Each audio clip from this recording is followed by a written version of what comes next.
प्रेम अगर कोई शक्ल हो तो अमृता जी का होगा। पंजाबी के सबसे लोकप्रिय लेखकों में से एक थीं। साथ ही उन्हें पंजाबी भाषा की पहली कवयित्री माना जाता है। उस समय से लेकर आज तक लोगों के दिलों में अपनी रचना के द्वारा राज करने वाली अमृता जी का जन्म 1919 में पाकिस्तान के पंजाब प्रांत के गुजरांवाला में हुआ।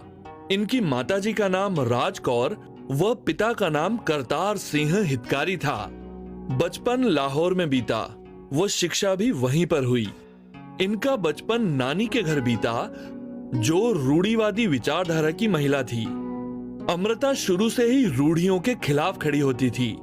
अमृता के व्यक्तित्व में जो साहस था, सामाजिक वर्जनाओं के विरुद्ध जो विद्रोह की भावना थी, वो बचपन के दिनों से उपजने लगी थी। जैसा वो स्वयं लिखती हैं, सबसे पहला विद्रोह मैंने नानी जी के राज में किए थे।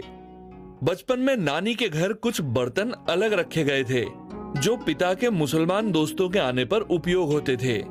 अमृता जी ने जिद करके अन्य बर्तनों में उन बर्तनों को शामिल किया। उम्र के जिस पड़ाव में दूसरी लड़कियां गुड़िया सजाने अथवा घर संभालने के गुर सीख रही होती थी, अमृता के मन में कई प्रश्न उबलने लगते थे। जातीयता और धर्म के नाम बने सामाजिक खांचे उन्हें उद्वेलित करने लगते थे।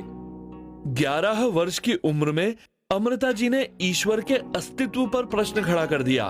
अमृता जी का अपनी मां से गहरा भावनात्मक लगाव था।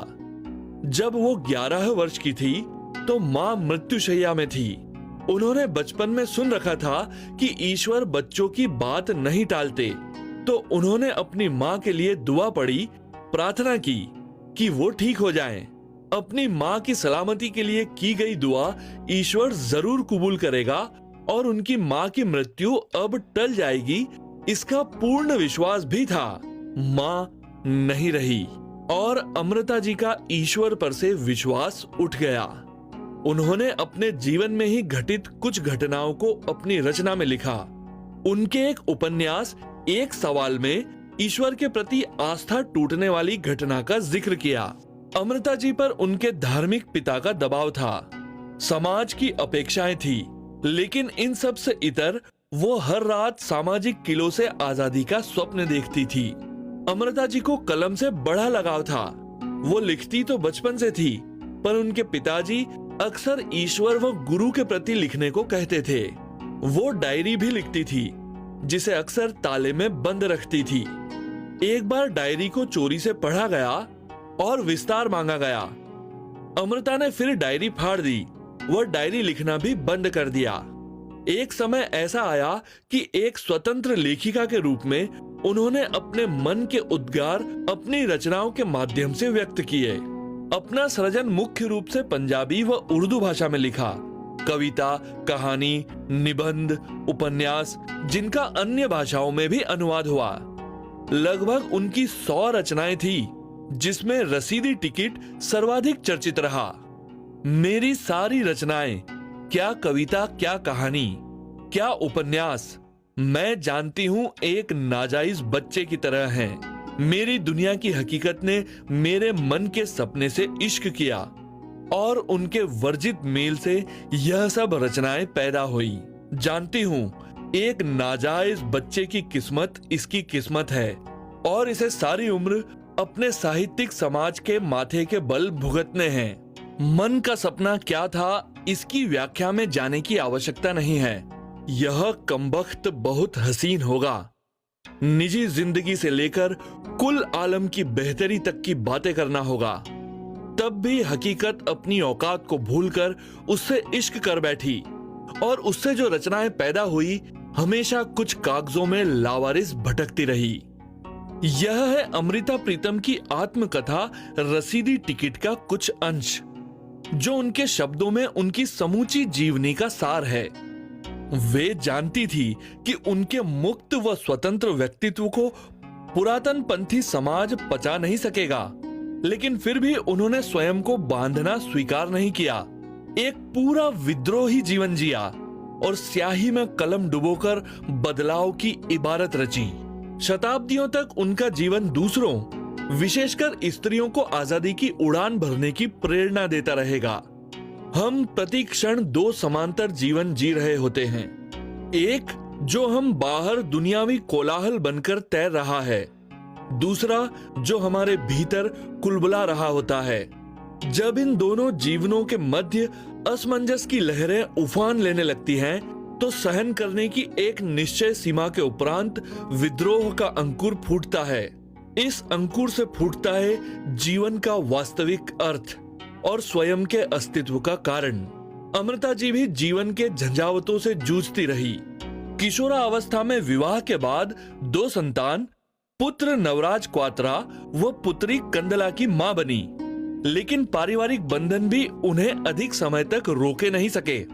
उन्होंने निजी समस्याओं को सिरे से रख कालजयी साहित्य रचा, प्रेम भी किया और साहसी हो स्वीकार भी किया। अमृता प्रीतम ने अपनी रचनाओं में सामाजिक जीवन दर्शन का बेबाक, यथार्थ व रोमांचपूर्ण वर्णन किया। जिस भी विषय पर उनकी लेखनी चलती है, उन विषयों पर लेखन की गहराई व गंभीरता नजर आती है। उन्होंने सामाजिक मान्यताओं पर न केवल यथार्थ से लिखा है, अपितु उसे तोड़ने का साहस भी किया है। भारत विभाजन की त्रासदी का दर्द भोगते हुए लोगों का मनोवैज्ञानिक चित्रण हो या भारतीय नारियों की बदलती हुई छवि, उसकी सोच को सजीव अभिव्यक्ति दी। उनकी रचनाओं में सारा मानव समाज व उसका दर्द बोलता है। पंजाबी परिवेश को दर्शाती उनका स्वर वहां की संस्कृति को विशिष्ट स्वर देता है। उनकी प्रकाशित पुस्तकों में उपन्यास एक थी अनीता, अदालत, कोरे कागज, सागर और सीपिया, 49 दिन, 5 बरस लंबी सड़क इत्यादि थी। तलाकशुदा महिलाओं की पीड़ा व विवाह के कटु सत्य को बेहद भावनात्मक तरीके से अपनी रचनाओं में लिखा है। विभाजन का दर्द अमृता जी ने न सिर्फ सुना बल्कि उसे भोगा भी, जिसके ऊपर उन्होंने उपन्यास पिंजर लिखा, जिस पर पिंजर नाम से 2003 में अवार्ड विनिंग फिल्म भी बनाई गई। भारत व पाकिस्तान की बॉर्डर पर उन्हें दोनों देशों से प्यार मिला। अपने 6 दशक के कैरियर में उन्होंने 100 से ज्यादा किताबें लिखी। वे 20वीं सदी की महान कवियत्री, उपन्यासकार ही नहीं बल्कि निबंधकार भी थी। एक दौर में आजाद ख्याल लड़कियों का रोल मॉडल रही। सबसे खास बात यह है, इन ज्यादातर लड़कियों के लिए वे उनके क्षेत्र की या भाषा की लेखिका नहीं थी। कहते थे उस समय अमृता जी की किताब रसीदी टिकट को लड़कियां अपने तकिए के नीचे रखकर सोती थी। यही नहीं, उनके जीने के, रहने के तौर तरीके भी बाकोशीश कॉपी किए जाते रहे। अमृता का यह आकर्षण उन्हें खास बनाता है कि जिसने भाषा की दीवारों के परे भी उनके शब्दों के पंखों को खुला आकाश दे दिया था। कहते हैं प्यार अगर इंसान की शक्ल लेता तो उसका चेहरा अमृता प्रीतम जैसा होता।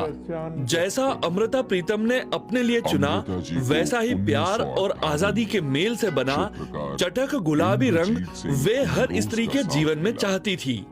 इनके सपने भी वो खुद दिन रात देखती थी और वो प्रेम उन्हें इमरोज से मिला है। अमृता जी भी आम लड़कियों की तरह सपने में अपने राजकुमार देखती थी, जिसकी छवि धूमिल रहती थी। उसका चेहरा वो स्पष्ट नहीं देख पाती थी। कुछ याद रहता तो कैनवास व हाथों में रंगा रंग वो कुची तुलिका दिखती थी, जिन्हें शायद वो नहीं पहचान पाई। साहिर से इश्क कर जिसकी तलाश में थी वो इमरोज था। इसकी बानगी उनके एक पत्र से मिला जो भारत के स्वतंत्रता के दिन अन्य देश में लिखा था। इसमें वो कहती हैं, इमवा, अगर कोई इंसान किसी की स्वतंत्रता दिवस हो सकता है तो मेरे स्वतंत्रता दिवस तुम हो। यह बंधे बंधाए दायरों को विस्तृत करना था, उसमें एक नई शक्ल व रंगत देना भी था। इमरोज व अमृता में प्रेम का यह स्वरूप साफ साफ देखा जा सकता था। इसमें अमृता से रत्ती भर कम हाथ इमरोज का न था। प्रेम में डूबी हर स्त्री अमृता थी या होना चाहती थी। पर सबके हिस्से में इमरोज न था। शायद इसलिए भी इमरोज होना भी आसान नहीं था। खासकर हमारे सामाजिक संरचना में एक पुरुष के लिए ये खासा मुश्किल काम था। किसी ऐसी स्त्री से प्रेम करना और उस प्रेम के सहारे जिंदगी गुजार देना जो उसकी अपनी है ही नहीं, उस आधे अधूरे को ही दिल से कबूलना व उसे ही पूरा मान लेना। शायद बोलचाल की भाषा में प्रेम में अंधा होना भी यही है। ठीक है, प्रेम का होना भी तो यही है। अमृता अपने व इमरोज के 7 वर्ष के अंतराल को भी बखूबी समझती थी। अपनी एक कविता में वो ये कहती भी हैं, अजनबी तुम मुझे जिंदगी की शाम में क्यों मिले, मिलना ही था तो दोपहर में मिलते। जब इमरोज व अमृता ने साथ रहने का निर्णय लिया तो अमृता ने इमरोज से कहा, एक बार तुम पूरी दुनिया घूम आओ, फिर भी तुम मुझे चुनोगे तो मुझे कोई उज्र नहीं, मैं तुम्हें यहीं इंतजार करते हुए मिलूंगी। इसके जवाब में इमरोज ने उस कमरे के 7 चक्कर लगाए और कहा, हो गया अब तो। इमरोज के लिए अमृता का आसपास होना ही पूरी दुनिया था। इमरोज के हृदय में अमृता के लिए इतनी मोहब्बत थी, इस दुनिया से जाते जाते अमृता यह सच समझ चुकी थी। उनकी अंतिम नज्म मैं तुम्हें फिर मिलूंगी इमरोज के नाम थी, केवल इमरोज के लिए। साहिर वह शख्स नहीं थे, उतनी हिम्मत नहीं थी उनके दिल में, या दूसरे शब्दों में कहें तो प्यार हमें हमेशा मोहब्बत की उंगलियां पकड़कर चलना सिखाता है। अगर लोग कहें कि अमृता का प्यार एक तरफा था तो गफलत वाली बात भी नहीं। साहिर के लिए प्यार एक मुकाम जैसा था और अमृता के लिए पूरी जिंदगी की रसद और उसकी मंजिल जैसा था। यह प्यार के बीच का फर्क था, या 2 जिंदगियों के बीच का। दोनों के बीच प्रेम के बावजूद गहरी खाई थी, तो उसकी वजह उनकी चुप्पी व लेखन की भाषाओं का भी अंतर था। साहिर के लिए वो लिखती हैं, वो चुपचाप सिगरेट पीता रहता था, कोई आधी सिगरेट पीकर राखदानी में बुझा देता था, फिर नई सिगरेट सुलगा लेता था और उसके जाने के बाद सिगरेटों के बड़े बड़े टुकड़े कमरे में रह जाते थे। कभी एक बार उसके हाथ को छूना चाहती थी, पर मेरे सामने मेरे ही संस्कारों की वह दूरी थी जो तय नहीं होती थी। उसके जाने के बाद मैं उसके छोड़े हुए सिगरेटों को संभालकर अलमारी में रख लेती थी और फिर अकेले बैठ एक एक टुकड़े को अकेले में जलाती थी, और जब उंगलियों के बीच सिगरेट पकड़ती तो लगता कि उसका हाथ छू रही हूं। जिससे एक मर्तबा प्रेम हो जाए फिर जीवन भर नहीं छूटता। अतीत की स्मृतियों से वह कभी रिक्त नहीं होता। प्रेम की मृत्यु हमारी आंशिक मृत्यु है। हर बार प्रेम के मरने पर हमारा एक हिस्सा भी हमेशा के लिए मर जाता है। साहिर के लिए मोहब्बत बहुत आगे चलकर सामाजिक इंकलाब की राह बनता है, तो अमृता के लिए उनकी मोहब्बत ही उनका इंकलाब रही। अमृता की आत्मकथा से गुजरते हुए यह साफ लगता है कि वह कमजोर कड़ी नहीं थी। अपने जिंदगी व अपने प्यार को गीतों में ढालने में माहिर साहिर ने तो बड़ी सादगी से यह लिख दिया कि भूख व प्यास से मारी हुई इस दुनिया में मैंने तुमसे नहीं सबसे मोहब्बत की है। साहिर व इमरोज दोनों के बारे में अमृता जी ने रसीदी टिकट अपनी आत्मकथा में जिक्र किया कि साहिर एक आसमान है तो इमरोज मेरे घर की छत की तरह है। अमृता जी ने इश्क को इबादत का रूप दिया, बल्कि साहिर के लिए उनकी मोहब्बत ईश्वर की पूजा की तरह पाक था। उनकी हर रचनाओं में वो बसी है, जो जिया उन्होंने ही लिखा है। लिव इन की जिस परिपाटी को आज हम विस्तृत जान पा रहे हैं, तो उसकी नींव अमृता जी ने 1966 में ही रख दी थी। इमरोज से बेपनाह प्यार के बावजूद वे अगर साहिर से अपने प्यार को भूल नहीं सकी, तो बस इसलिए कि स्त्रियां अपने हिस्से की सुख दुख को कभी विदा नहीं करती। एक यह भी कारण हो सकता है कि लाख बगावती तेवर के बावजूद वो अपने पति के नाम से मिले प्रीतम को जिंदगी भर साथ लेकर चलती है। अगर अमृता जी को जानना है तो उनकी रचनाओं के माध्यम से जाना जाता है। अपने प्रेम को, अपने दर्द को उन्होंने मानव जाति के दर्द व पीड़ा में मिलाकर देश प्रेम के लिए लिखा। कहते हैं उनकी कविताओं को लोग अपने जेब में लेकर घूमते थे, जिसका जिक्र देश के एक सिपाही ने उनसे किया कि जो आपकी कविता पढ़ता है वो शरणार्थी महिला के साथ गलत व्यवहार नहीं करता। अमृता जी ने इस बात पे इतना ही कहा कि अगर ऐसा है तो उनका लिखना सफल हुआ। अमृता जी ने धार्मिक व जातीय बंधनों के विरोध में कई रचनाएं गढ़ी, जिसके कारण तत्कालीन सिख समाज उनकी मुखालफत करने लगा। यही वजह भी थी कि पंजाबी भाषा की लेखिका होने के बावजूद पंजाबी साहित्यकारों से एक समय उन्हें आलोचनाओं का सामना करना पड़ा, जबकि हमारे हिंदी के महान साहित्यकारों द्वारा उन्हें उनकी लेखनी को सराहा गया। देश के विभाजन के उपरांत लिखी उनकी एक कविता ने अमृता जी को प्रशंसा भी दिलवाई। साथ ही कुछ समुदायों ने उन्हें प्रश्नों के घेरे में भी खड़ा कर दिया। आज वारिस शाह से कहती हूँ, अपनी कब्र में से बोलो और इश्क की किताब का कोई नया पृष्ठ खोलो।